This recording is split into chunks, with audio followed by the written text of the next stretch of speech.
Vocês estão bem? Gostaram aí da nossa aula sobre desenvolvimento sustentável? Sobre a questão dos recursos naturais do nosso planeta? Sobre a questão da consciência, Carlinho? Um assunto, estava falando lá com nossos alunos, agora há pouco, que a gente precisa despertar para esse nível de consciência que não estou falando só do nosso aluno, mas da humanidade. Precisa ter esse nível de consciência porque nós chegamos num nível de consumo, consumismo e produção alarmante. Não é isso? O interessante é que quando fala de consumismo, nós, como seres humanos, nós estamos, ao mesmo tempo, essa questão do consumismo faz com que haja alguns tipos de recursos naturais começam a ter o processo de escassez. Isso é alarmante. É por isso que a educação ambiental e também o desenvolvimento sustentável é importante para nós, porque nós vivemos em um planeta que, em determinado momento, alguma coisa vai faltar para nós, né? Exatamente. Falamos isso durante a aula. E, inclusive, sabe o que eu falei para os alunos, Carlinhos? Eu falei assim, galera, você já viu a natureza gritar? Ela não grita, ela não chora, ela não esperneia. Simplesmente ela nos dá respostas. Em décadas a gente sente isso. Né? A gente sente, a gente não ouve, a gente sente. Porque é isso que já está acontecendo, né? Exato. Um exemplo bem claro, Jorginho, é a questão das catástrofes naturais que estão ocorrendo. Alguns alunos podem perguntar, mas professor, por que determinado lugar tem furacão, determinado lugar tem seca? É porque é a natureza reagindo a algo que nós já estamos, que nós fizemos há alguns anos atrás, né?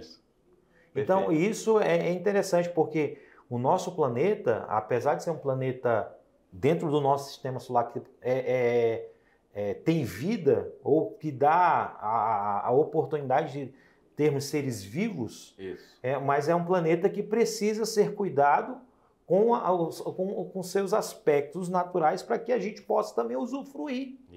Usufruir, mas de uma maneira consciente, tá, galera? É isso aí. Inclusive, vou até deixar a recomendação, né, uma música para o aluno.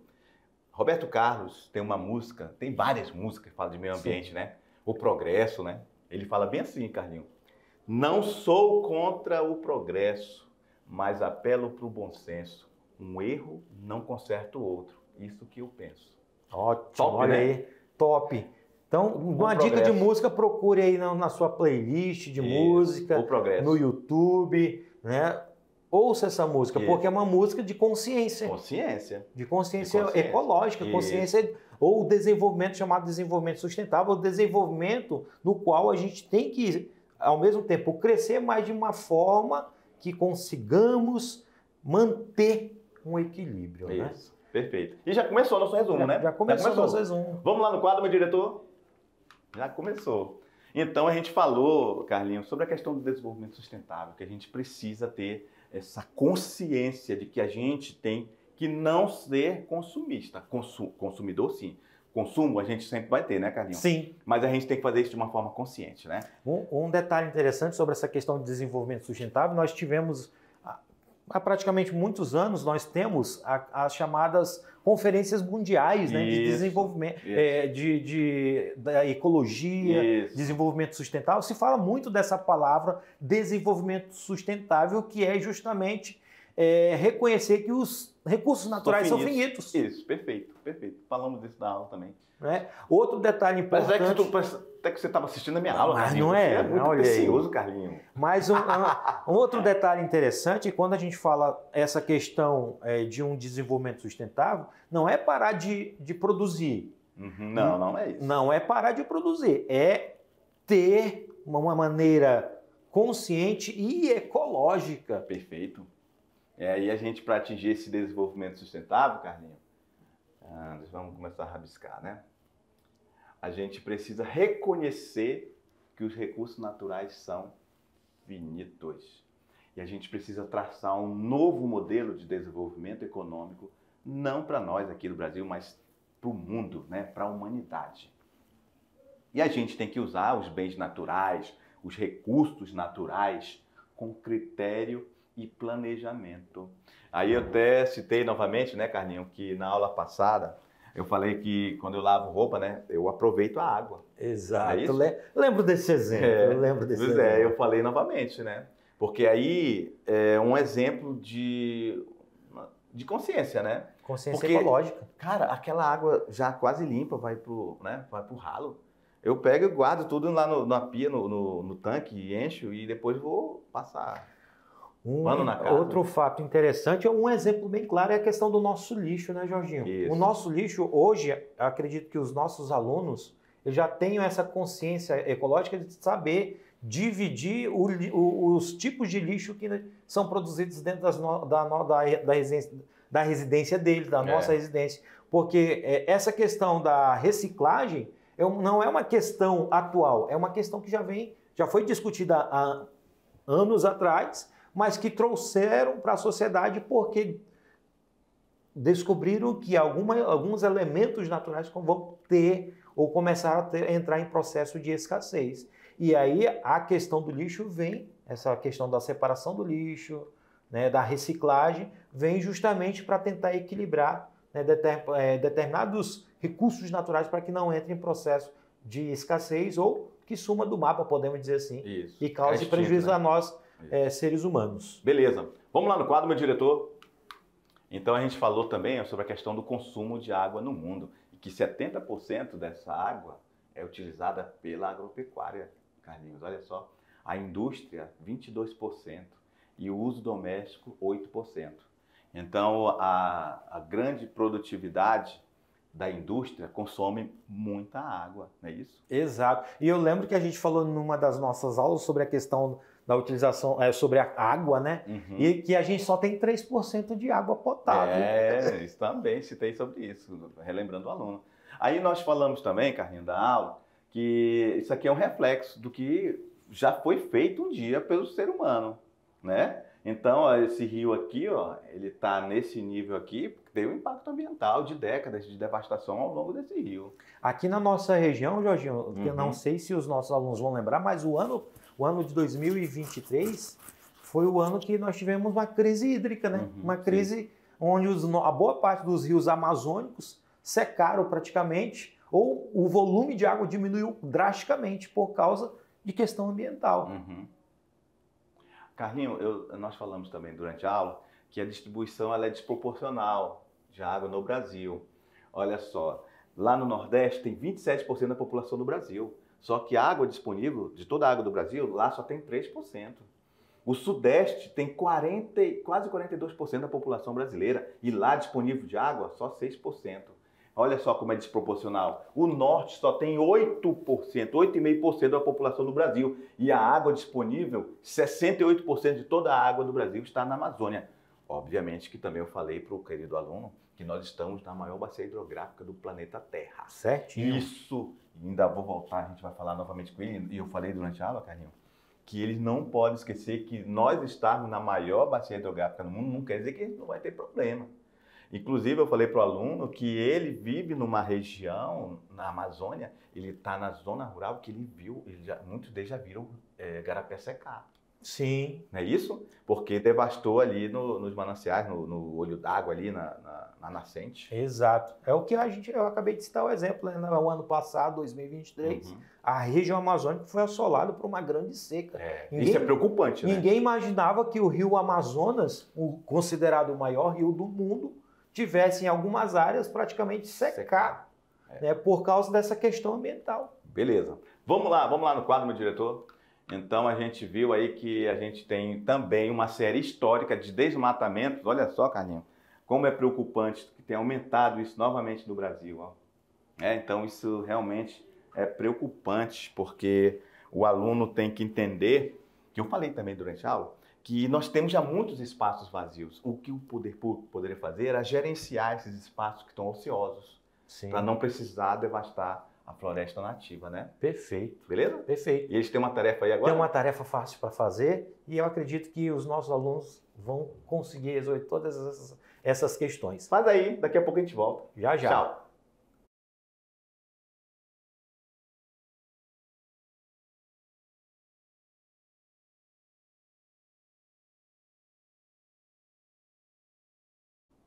E aí, suave na nave?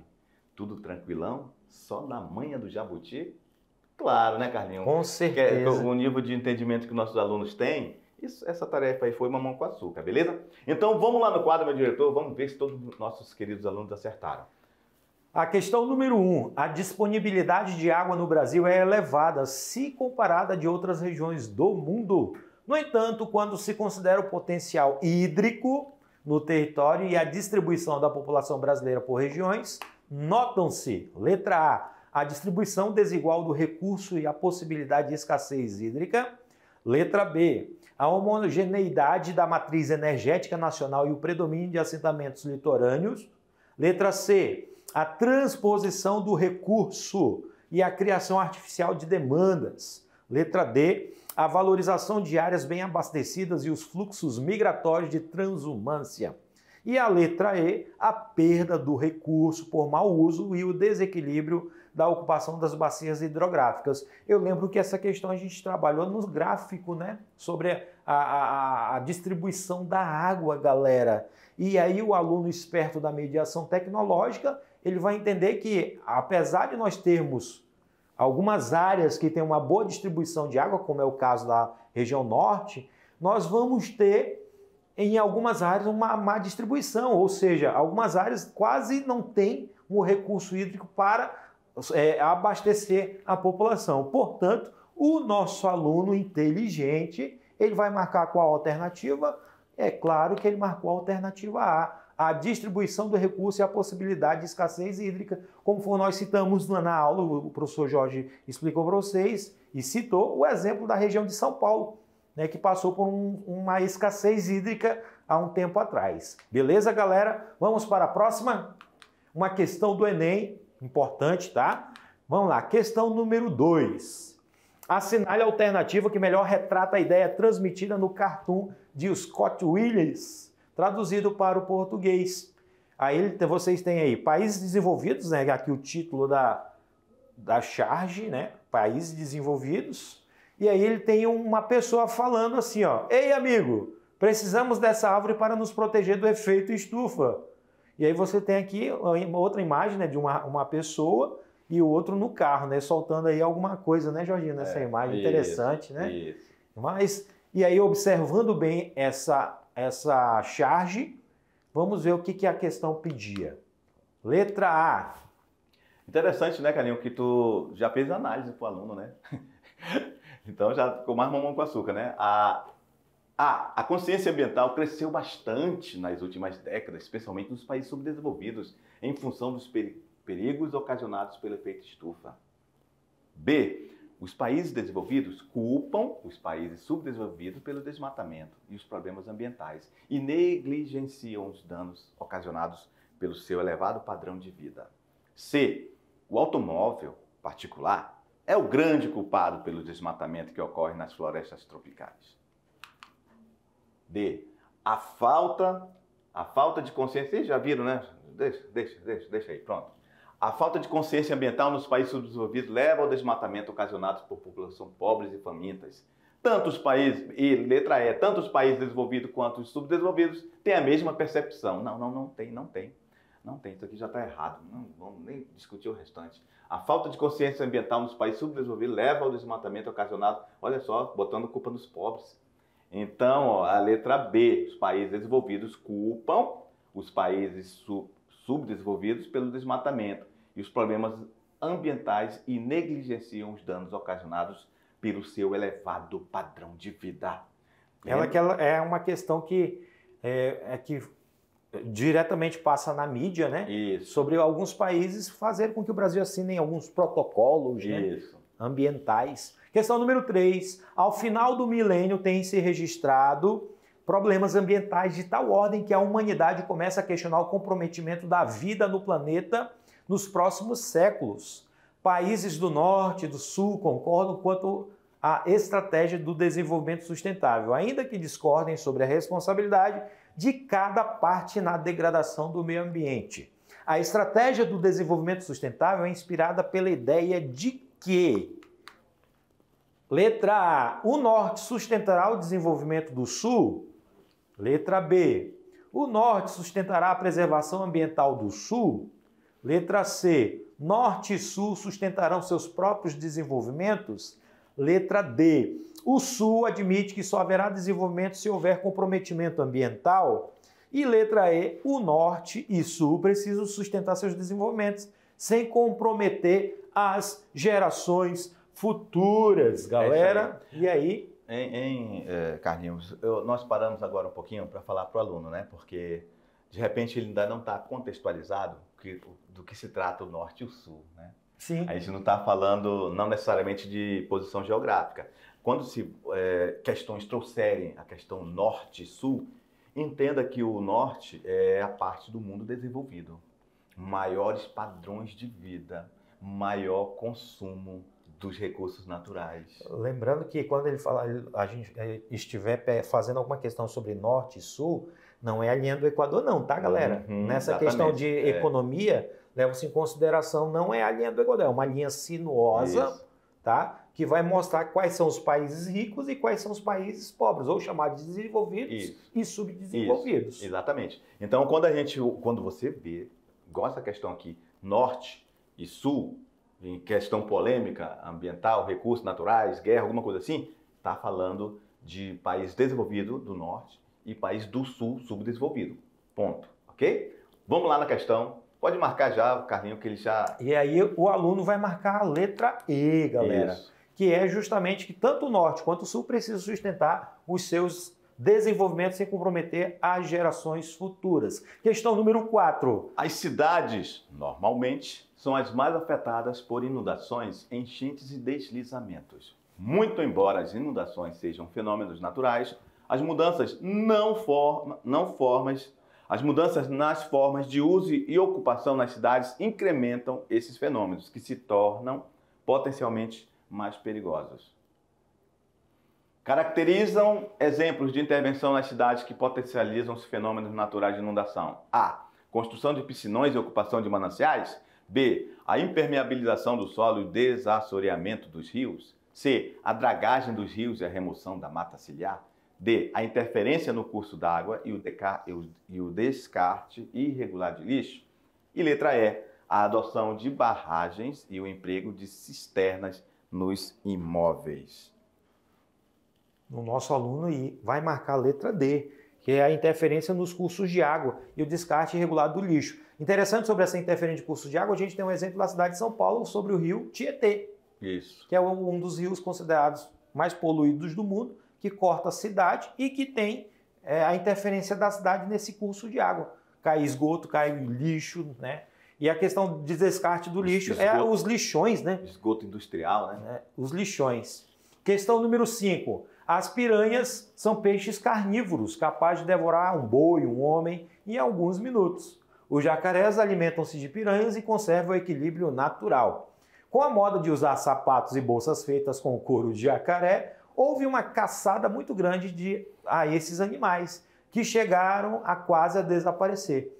Com a diminuição do número de jacarés, as piranhas aumentaram em grande quantidade em muitos rios brasileiros, colocam em perigo a vida do gado e dos homens que tentam atravessá-los. Eu vou abrir um parênteses aqui, Jorginho. Aqui na região nossa de Rondônia, nós tivemos aqui a região do Cunhana, que tem um aumento muito grande de nível de jacarés, porque o habitat deles teve um aumento enorme dessa população.